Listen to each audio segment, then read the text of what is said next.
Hey everybody, it's SJ here and welcome to my Facebook Live. It's been a while. Where have I been? So it's good to be back on Facebook Live tonight. And as I've said since last week, I have an amazing guest with me tonight. And that's what this is all about. So for many of you that don't know my story, don't worry. I will be sharing it. And actually, I might even get that tomorrow. So I'll tell you a little bit more about that later.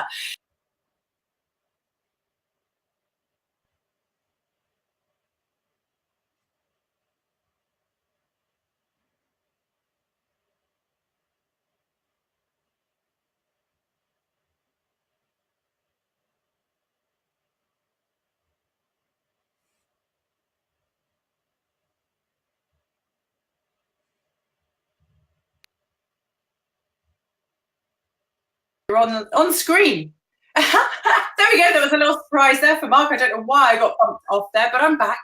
And so tonight I've got a very special guest because it's all about sharing positivity, inspiring, and doing it all via the medium of my Facebook and my Instagram. And so I want to bring special guests out here for you. So we've got the Nipple Effect, as it is called, and watch this space on what that is all about specifically. So good to see some of you. Oh my goodness, we can actually see names now on Be Live. I love this. Before it just said comment from. So it's great to see everyone that's joining us. And I know that we've got a few people that are going to watch this after. Via YouTube, so we look out for that as well. But I'm really grateful for anyone that's watching this live because obviously you get the opportunity at the end to ask any questions. So today we have an amazing chap, and I met him because we all know about how powerful it is to give value for free. And so this chap, Mark Faithfull, offered a course, a 2-hour course, an introduction to public speaking. And how about you learning about building confidence, speaking with clarity, and getting more courage when you speak in public. Now, to me, that's not just standing on stage, whereas years ago, it used to be standing on stage and it used to be everyone's worst nightmare. But I think actually doing this and maybe going live on Instagram or all of those kind of like platforms now are also public speaking. And so I thought this course is going to be amazing. And it was. It did not fail to disappoint. It was free and there was so much content. It was awesome. However, obviously, there was something else there for us to follow up with, which absolutely I can't wait to go on. So I want to bring to you, and Mark said, I have a 30-minute condensed version of that I can share, because I was like, I need you to share. I've got so many people that would really appreciate this. And so Mark's offered to come on here tonight and share his 30-minute snippet of confidence building, gaining clarity, and speaking with courage on our Facebook, which is absolutely awesome. So I would like to invite onto the stage, sitting next to me now, Mark Faithfull. I'm going to show your name so people can see. I love the name too, so people can see you. He is a speaker, a trainer, and a coach, teaches all of this. He also has a company called Mom's Free Speakers Academy, and he helps to train other people in gaining confidence around public speaking. So Mark, welcome to my little Facebook. It's good to have you on here. I take it you can hear me okay? I can hear you perfectly. How you doing? Yeah, I'm really good, thank you, Mark. So I had a great time on our very small course that we had a couple of weeks ago, and I'm so glad that you offered to come on here, well, obviously after I asked you to come on here and share your 30-minute condensed version of it. And so I really want to hand it over to you because they hear from me all the time, whereas you have got so much to give. And I know everyone will learn something from this. And even if it's just talking to their friends in a networking event or, you know, in a conversation in a party, I know that what you have can give value to so many people. So I'm going to open it up to you, over to you. And if you're good to have a Q&A at the end, that would be absolutely awesome.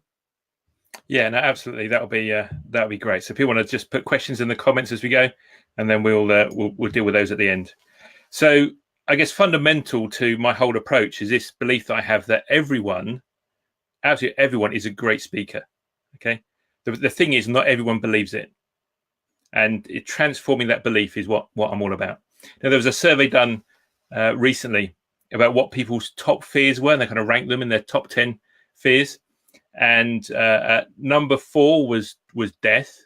The number 7 out of 10 was being alone, and number 1 was speaking in public. So in fact, most people would rather die alone than have to stand up and talk about their business, their story, stand up and speak in front of other people. The technical term for it is glossophobia. That's the fear of public speaking. But the fear of public speaking is the thing that holds more people back from their dreams, from their aspirations, from their potential than almost absolutely anything else. Those who rise to the top are the ones who can stand up and speak. So the ability to stand up and share your message is one of those things that, if you can master it, will make more of a difference to your life than almost anything else that you could ever do. That Warren Buffett, one of the world's richest men, he knows a thing or two about business. Warren Buffett said, "You will add 50% to your value if you learn to stand up and communicate." So, just think what that could mean to your business. If you're just starting out, if you've got something established, if you've got a cause that you're promoting. Now, every time we stand up and speak, we're selling something, a product, a service, ourselves, or an idea. But there's always something that we're selling, even if we're, giving away for free. We're trying to get people to buy into something. So to be able to do that well is what makes a difference to the world. Another thing that's quite important is this idea called projection. I'm not talking about vocal projection. No, I'm talking about projection, which is part of the way that people make those snap decisions when they meet you for the first time. If you've ever been to one of those networking meetings where people stand up and they give that kind of 40-second condensed, this is who I am, please buy from me, please be my friend type of speeches. Now, if someone stands up, say they're a plumber, right? If a plumber stands up and he gives a rubbish 40-second speech without knowing anything else about him, you will assume that his plumbing is as good or as bad as his ability to stand up and speak. Because what projection is, it's we assume that the things that we can't see are as good or as bad as the things that we can see. Let me say that again to make sure you get it. We assume that the things that we can't see are as good or as bad as the things that we can see. So that's how projection works. So people can't see, maybe the products and the services that you're talking about. They can't see, what it is that you're offering to them. All they can see is you standing there, and they'll assume that what they can't see is as good or as bad as what they can see. This is why slick salesmen can sell rubbish products, right? Because you can't see the product, you can't see the organization that they're representing, all the people in customer services, in the warehouse, in the factory, and all that kind of stuff. You can see the person stood in front of you. And if she's a really slick salesperson, then she'll convince you, because you'll assume that what you can't see is as good or as bad as what you can see. So projection is really important in the business context. The ability to stand up and speak makes a massive difference. There was some research that was done that said something like 70% of the reputation of an organization derives from the leader, CEO, managing director, whoever it is, the public face of the organization. And the single biggest thing that impacts the reputation of the CEO or the public face of the organization is their ability to stand up and speak. So the ability to stand up and speak of that one person affects the reputation of that organization by something like 70%. And if it's a public traded company, that's the price of their stocks and their shares, by the ability of one person to stand up and speak. So, it's a massively important thing in the business world. It's also really important for us as individuals as well, especially if it's something that you don't want to do, because the thing is, confidence leaks. I don't mean it leaks away. I mean, it leaks into other areas of your life. So if you are someone who really doesn't like speaking in public, it makes you feel anxious, you have anxiety, you don't like it. If you beat that anxiety, if you get good at talking in public, what you will find is that you will also increase in confidence in many other areas of your life. That confidence will leak out. And I notice this on my course. I have people come along who don't need to speak, but they do it because they want to conquer a fear that's in their life, because they know that when they do that, it's going to unlock other areas of their potential, because it's all kind of related. There's a lady who came on the course, and she does a lot of work on eBay and Instagram. She doesn't do live video, anything like that. But it's noticeable looking at her business, the amount of business that she's doing, the stuff that she's posting, what she's doing since she's been on the course and boosted her confidence in one area of life. We can see her confidence in other areas, like in her business, is really, really grown. So a lot of this comes back to our beliefs in ourselves. You know, what we believe about ourselves is the number one limiting factor in almost everybody's life.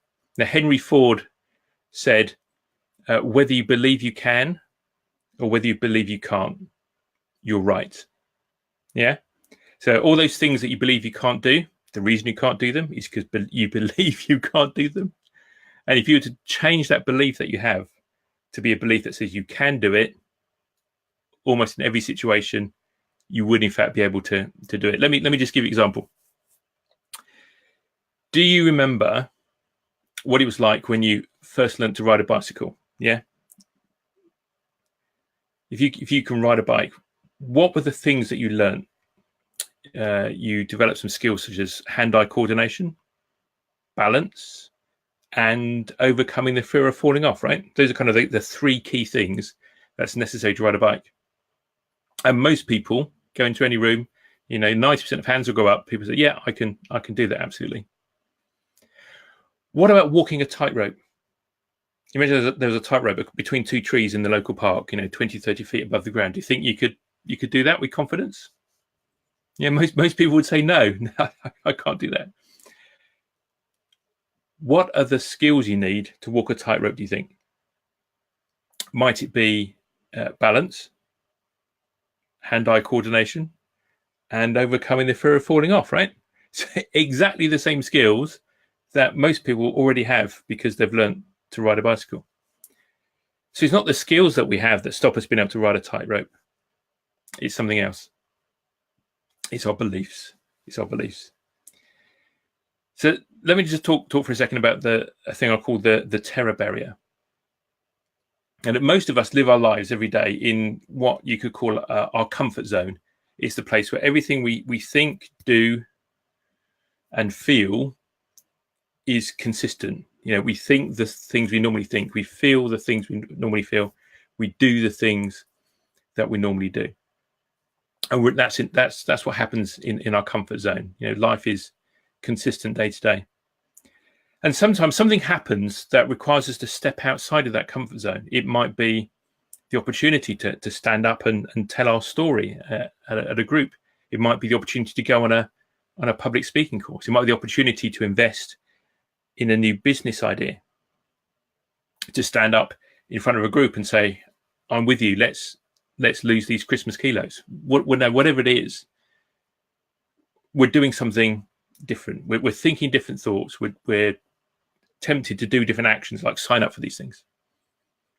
And what happens when we start to do that? When we start to think something different, when we start to do something different, our feelings hate change. So what happens is our feelings rebel against the change, and they generate doubt, fear, and anxiety. And so this doubt, fear, and anxiety wells up inside of us because we start to do something different. We start to think or feel something different. And then something really odd happens. Because we have this doubt, fear, and anxiety that's welling up inside of us, our thoughts and our actions try and get back into alignment with our feelings. And so imagine we'd signed up to go on a public speaking course, which we know means we're going to have to stand up and talk in front of people, which we hate to do. And so we start to have this doubt, fear, and anxiety. So maybe I don't need to do that. Maybe it's not really important. Maybe I need to do the washing instead. The grass needs washing. The carpet needs mowing. We start coming up with excuses to try and justify the feelings that we have, this doubt, this fear, this anxiety that's risen up. And that moment, that point of conflict, that's when we're bumping into our terror barrier, where we're right on the edge of our comfort zone, and we have a choice to make. Rather than step through it and embrace a life less ordinary and do something new, do something different, or we're going to go back to what we know, go back to the familiar. There's a chap called Maslow, and he summarized it like this, and he says, when we're faced with an opportunity, we either step forward into growth or we step back into safety. We either step forward into growth or we step back into safety. And that's that kind of decision point. Now that I've talked about it, you'll start to notice that in yourselves and in your lives. You'll be faced with an opportunity to do something different. You'll be faced with an opportunity to do something that takes you out of your comfort zone, and you'll hit that terror barrier. And you'll have to decide, am I going to step forward into growth, or am I going to step back into safety? So let's just apply this to the whole idea of kind of speaking for a second. Because as I said at the beginning, everyone is a great speaker, but not everyone believes it yet. And it's that belief in ourselves that allows us to push through that terror barrier and do these things that otherwise generate doubt, fear, and anxiety. We want just to go back to the norm. And for many people, we have something to say that the world needs to hear. Now, we've got a product that we need to sell because it will make people's lives better.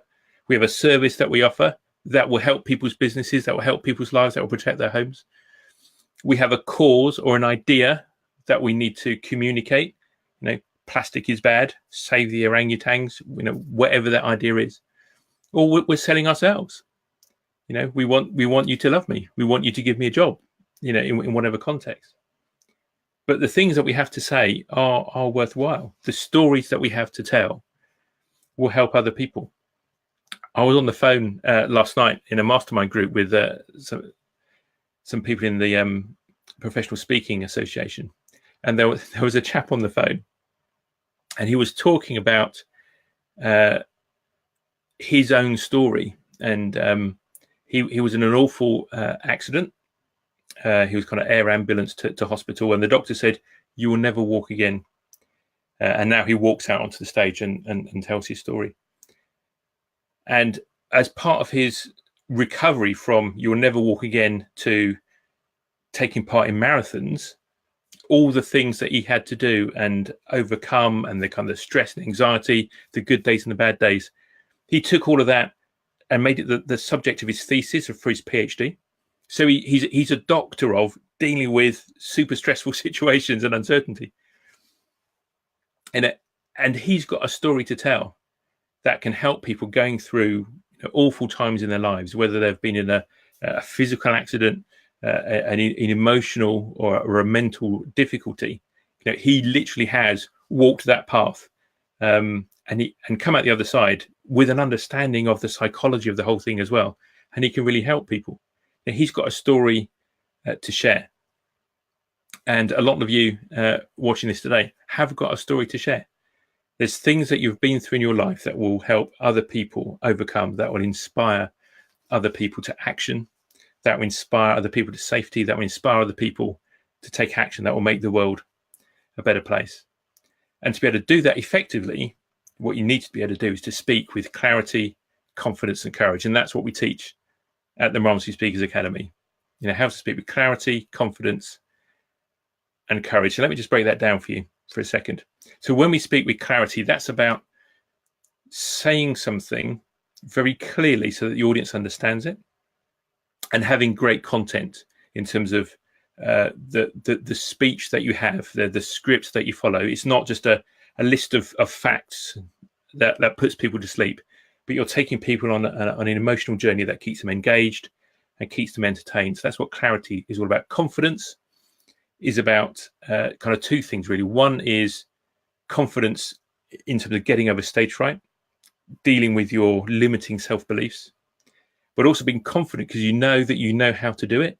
So the kind of the art and science of what we call stagecraft. So how to stand, how to use your hands, how not to use your hands, how to use your voice, how to use your body language, how to use a PA and a microphone, slides, and all of that kind of stuff. So the kind of the technical aspects of public speaking. And then we have courage, and courage is about bringing the whole story. It's about sharing the good news and the bad news. It's about selling from the stage. Remember, whenever you stand up and speak, you're selling something, a product, a service, an idea, or yourself. And you actually need to ask for the sale at the end. There's no point in telling people about the orphans in Uganda if you don't give them an opportunity to open their wallets and give you some money to build a new orphanage. There's no point in telling people about your wonderful new product, your wonderful new business, if you don't give them an opportunity to become a customer. And even though we've overcome our fear of public speaking, there's another opportunity for rejection when we ask people to buy, isn't there? And we can kind of backpedal. So to ask with courage is how you effectively sell from the stage. And when you bring all those things together, clarity, confidence, and courage, then you can speak in a way that really kind of makes a difference, will impact people's lives. You'll get your audience to take action, and that action literally could change the world. You know, what is it that you need to say that the world needs to hear? So I share my story. I talk about the time I was caught trying to smuggle weapons into the Houses of Parliament. It was an accident. It really, really was. But that story became an after dinner anecdote that took me to the national finals of the PSA Speaker Factor competition. You know, and the stories that we tell can really, really change people's lives. So if you're in the geography of kind of North Wiltshire or the Bristol area, and you can come along to one of my courses, you'll be very welcome. Like Sj said, we run a 2-hour free course. And you know, once you've dealt with that fear of public speaking, which is what that's focused on, we then have a full-day masterclass,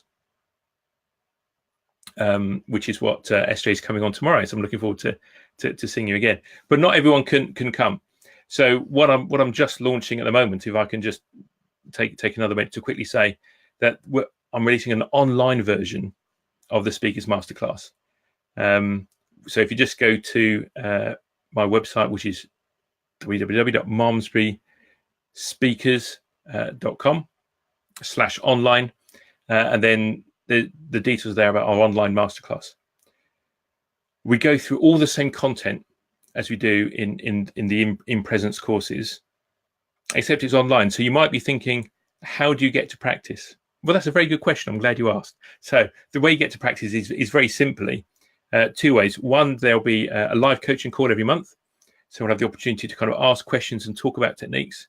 But also we will have a private YouTube channel, and we will video ourselves giving short talks, you know, kind of 5-minute snippets. And we will use that to do ongoing critique. So once you subscribe to the online masterclass, you can submit as many videos as you like to be critiqued. So you can start working on something and we can see it progress and get better, focus on different aspects of your talk. So whether you're preparing a 40-minute keynote for a TEDx, sales presentation, you're wanting to stand up and network and talk about your business, you're going into schools, you're going to motivate kids, you're going to the WI and you can motivate the ladies there, you know, whatever it is. You know, the thing that you want to sell when you stand up and speak, the product, the service, the idea, or yourself.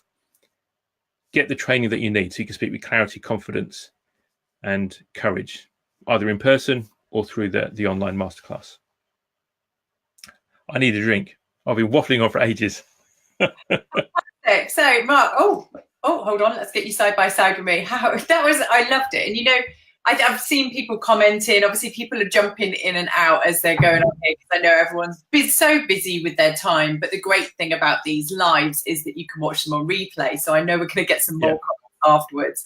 However, we have got some questions. But for me, you just said so many great things, and you've done it again here in 30 minutes. And obviously in that 2-hour session, and I don't care where you live, like you don't need to live near to North Wiltshire to come to this. Like, I really believe in investing in your own personal development. And I'm sure many people watching this get that to be able to, it's really worthwhile doing that. So just travel, even if you use it as an excuse, you can pop in and see me as well for a cup of coffee. So it's like, come down and see Mark. It's amazing. And one of the things you said to me was practice at every opportunity. And so, you know, all of the groups that you go to, when somebody says, oh, can you say something? Is there something you've got to say? Like, put your hand up and just do it, because that obviously helps to build confidence and courage and obviously grow your clarity as well. Yeah. So thank you. I've got some questions. There are some people are saying they're on their way already. I'm sure that's for you, not just for the cup of coffee with me. So I do have some questions. So cool. If you're good to answer them, So our first question we had was from Chris Malloy, and he asked, do you have any tips to reduce the ums, the ahs, the hesitations? So it's not about speaking, that's not the challenge, it's the gaps that they're filling, that Chris is obviously filling with a side. So do you have any top tips for that? Yeah. Very good. So it's something that you can control with practice, especially as you are aware of it and watch yourself on video. We almost always speak faster than we need to. So just a silence instead of an while you're thinking is fine for the audience. It gives them time to finish the note. It gives them time to finish processing the thing you've just said. So if you watch a lot of the world's greatest speakers from Tony Robbins, John Maxwell, Les Brown, people like that, they don't go like a machine gun, rat-a-tat-tat. They have pauses. There'll be gaps. They'll walk from one end of the stage to another while they're thinking, giving their audience time to think as well. So don't be scared of the silence. Pauses are words as well. Very good. Very good. Oh, can you hear me still? Am I there? Yeah, great. So very good answers there. Okay, we've got Dave Milligan. I'm going to pop this one up on the screen as well so everyone else can see the question. Can you see that? It says, I've never spoken as an expert per se, but my biggest fear would not be the speaking part, but the potential for not knowing an answer to an audience member's question, or worse, having an audience member disagree with my platform and begin the debate. Any top tips there? Yeah, so I think the answer to that very much depends on the context of where you're talking. Is it kind of like a round table meeting, or is it? Hold on a sec. I just need to go and wave. Hold on. So I've got my banner here, not because I'm anything other than I'm just hiding the pile of dirty washing on the bed. But it's blocking the motion detector on the light, so it thinks the room's empty. So all the lights were starting to dim in the room. That's brilliant. Technology. Yeah, absolutely. So it would be good to understand, if you want to make another comment, Dave, if you're still online, what are the places where you're having that debate, or you're scared that debate might come out. If you're there speaking, it's because people want to hear what you have to say. They don't have to agree with you, and you don't have to persuade them. You're there to put across what you believe, okay, and the facts as you understand them. That's why you've been invited into that situation and asked to speak. So it's fine that people don't agree with you, as long as you're sure in yourself of why you believe what you believe and why you're saying what you're saying. You can just put that across, and the audience will make up their own mind. I think it happens less often than you might expect, because most people aren't that obnoxious. Is my experience. Sometimes you'll get it in a business setting where if people are feeling threatened by what you're saying, and they're kind of racing ahead and think, okay, so the natural conclusion to what you're saying is, I don't have a job anymore, for example, and then they might start to get defensive. Or if you're saying things that are challenging their life choices, then they might start to be defensive. But you don't need to engage in the debate. So there are some techniques you can use to kind of sideline it. One would be to say, that's a really good question. What does everyone else think? That gives you an opportunity to gather your thoughts. You could say, yeah, that's an angle I hadn't really thought into. Give me your details, and we'll exchange emails afterwards, because I'd love to get to the bottom of it. And so what you're doing is that you're kind of in a very kind of positive way acknowledging what the other person is saying, but you don't have to resolve it there and then from the stage. Love it, love it. And I've used the deflect one many times when it's been a situation in a training room, and you're like, great question, let's throw it out to the room. What's everyone else's thoughts? It's like, I just need to go into my brain and remember the answer to the question or I don't know the answer just yet. Let's see if someone else does. So absolutely, like that was my biggest learning when I did that one. That was like the best tool I had in my bag. Okay, so we've got Laura Brand as well. Lovely Laura. Dave says makes sense as well. Thanks, Dave. That's Dave's one. Let's go to Laura. Laura says, how do we share our stories in a way that isn't all me, me, me? Great question, Laura. Yeah. So there's two kind of things that are going on when we tell stories. One is stories are really powerful.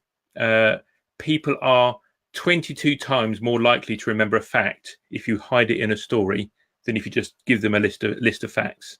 So stories are really powerful. If you listen to the great kind of speakers, the Les Browns, the John Maxwells, people like that, over half of their speech will be stories, and they'll be mostly personal stories. The thing to do is realize that you're trying to build rapport with the audience. So they might respect you for your achievements, but they will love you for your failures. So the way to tell a story is to start off with how dumb and stupid and thick you were, what you learned, and then just share what you learned along the way with the audience, rather than just say, I'm super clever, I'm super smart, this is how it works. Start from, so when I was dumb and stupid, this is what I believed and it never worked, and this is what I learned along the way, and then people can relate to that. Does that help? Yeah, I love that answer. It's brilliant. Love that. Just be more dumb and stupid at the beginning, you'll be great. So, okay. My life. Yeah, I could do that really well. I've got a question for you as well with regards to the palpitations that a lot of people get, and really having that moment of fear where you think you're going to throw up just before you go on. If you've got any hints and tips on how to overcome that, because I know a lot of people like that terror barrier, it actually causes them to throw up or to, like, you need to go to the toilet like 15 times. Is there any techniques or tips or hints that you can give to people on that one? You mean apart from gin and tonic? Apart from the good old gin and tonic, yes. So fear of speaking in public is a learned behavior. So babies aren't born being scared of being the center of attention. Now, if you've got small children, or you've probably more noticed it if you've got friends with small children, when they come in the room, they want to be center of attention. 3-year-olds, 4-year-olds, always dancing and showing off. They look at me, look at me, look at me. That's what little kids are like. So we then learn to be scared of speaking in public. It's something that we acquire along the way. So if it's a learnt behavior, it can become an unlearnt behavior, but it takes time. So beliefs are formed through repetition and strong emotion and repetition, and strong emotion and repetition. So in order to form a new belief, it needs the same thing. It needs repetition, which equals time. There is no silver bullets. And it needs some strong positive emotion, which is why I say to people, get out there and speak at every opportunity. Because every time you speak and it's not as bad as you thought, that's a positive emotion that starts to reframe those beliefs. And when you start speaking and you go, you know what, that actually was quite good, that had some positive feedback, over time that retrains your brain. So the beliefs that we have, those things that we operate at a subconscious level, there's something like 93% of all the decisions that we make in a day are performed by our subconscious mind. Wow. So imagine you're walking down the street and there's someone coming towards you, and you dance left and they dance left, and you dance right and they dance right. Those kinds of, you didn't sit there and calculate the probabilities. Shall I go left or right? You just kind of do it instinctively, and those kinds of things. But so I got distracted. I just had a text message from my wife popped up on the screen. Hi, honey. Yes, I'll bring your tablets over in a minute. Oh, Yeah. Oh, love her. So your beliefs are run at a subconscious level, right? So in order to start to change them, what we need to do is to bring them up into the conscious mind, which just means we just need to think about what we think about. and give them some attention. And that just makes those neural pathways more malleable, because that's all it is. It's like ruts in the mud, the ruts in our brain that our thoughts flow down by default, and they can change over time. So there isn't a silver bullet, but the more you do it, the easier it gets. Yeah, I've got it in my. And as we sound on the workshop, you don't stop feeling scared and then start speaking. You start speaking and then realize that you've stopped feeling scared. That's the page I opened from my notes from your course, and it said how to change. It was repetition, emotion, repetition. Action is the antidote to fear, and that equals. Absolutely. You don't stop feeling scared.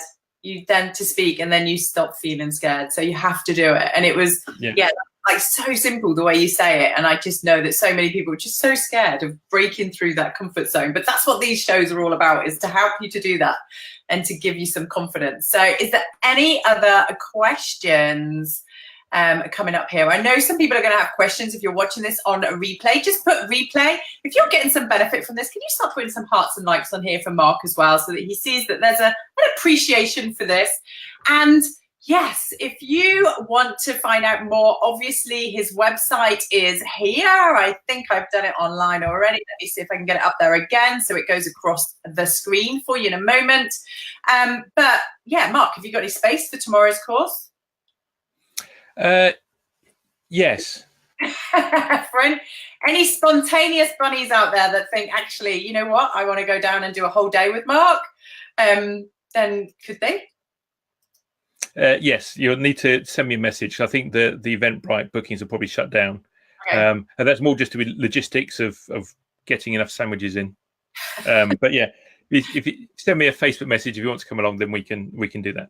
There you go. If you can bring a packed lunch, even better. But yeah, so obviously Mark's got other courses throughout the year on his website, to go and check them out. And I can highly recommend them. Obviously, I'm going tomorrow. I'm going to be going live from the event as well, just to let you know what I think of it, which I'm sure it's going to be brilliant.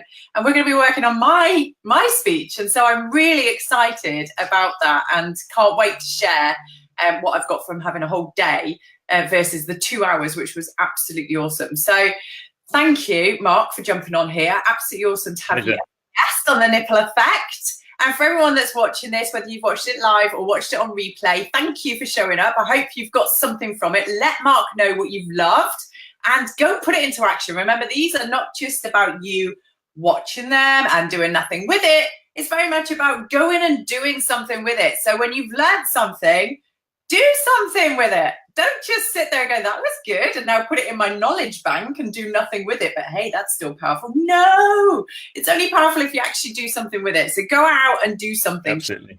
Share it with somebody that you think will really benefit from it as well, or point them in the direction of Mark. And remember, if you're popping down to see Mark for his 2-hour introduction to this course, then you could obviously pop in. We're literally around the corner.